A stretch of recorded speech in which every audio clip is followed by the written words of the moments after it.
traveling on literally the fastest train on this earth from Beijing to Tianjin, a city known for its Western influence. Join me on this journey. I'm Michelle Lee. The train, the CRH3, is also China's first self-designed and self-manufactured passenger train. And from what used to be a 70-minute train ride between Beijing and Tianjin, it now only takes 30 minutes for the 115-kilometer journey. Half the time, twice the fun.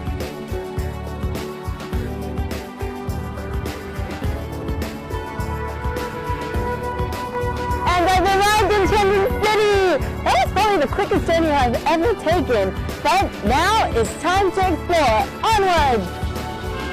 Being the third largest city in China can't be easy, especially when you have to compete with the likes of older siblings Beijing and Shanghai. But Tianjin holds her ground well. The coastal city washed by the Bohai Sea was once the most convenient access point to China's capital from overseas. Its unique geographical location determined Tianjin's fate as a hotbed of cultural and imperialist clashes.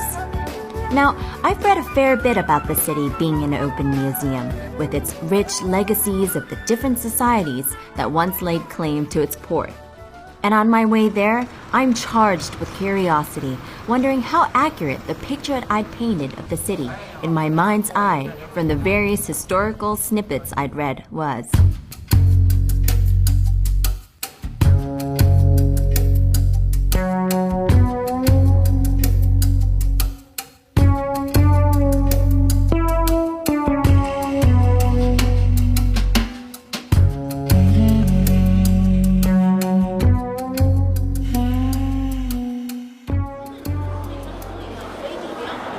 There are many historical buildings in different architectural styles spread across Tianjin, but some of the most spectacular aren't even on the tourist map. So if you really are curious, you should take a run around the city and, well, step into a bank, for example.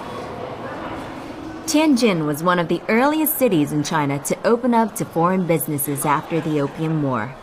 After the Chinese were defeated, the Western powers built concessions in Tianjin and Shanghai. 100 years later, there are no more foreign residents in this area, but the buildings still stand as witnesses to the tremendous changes over time.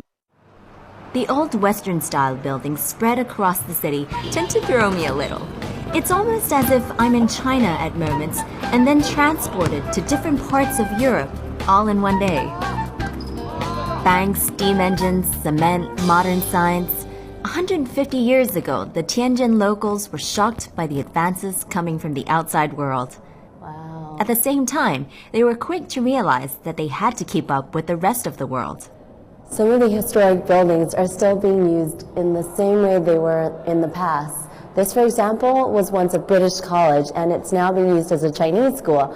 It's so wonderful, like just amazing Grecian architecture, which is strange because it was a British school, but it's still really, really wonderful to see.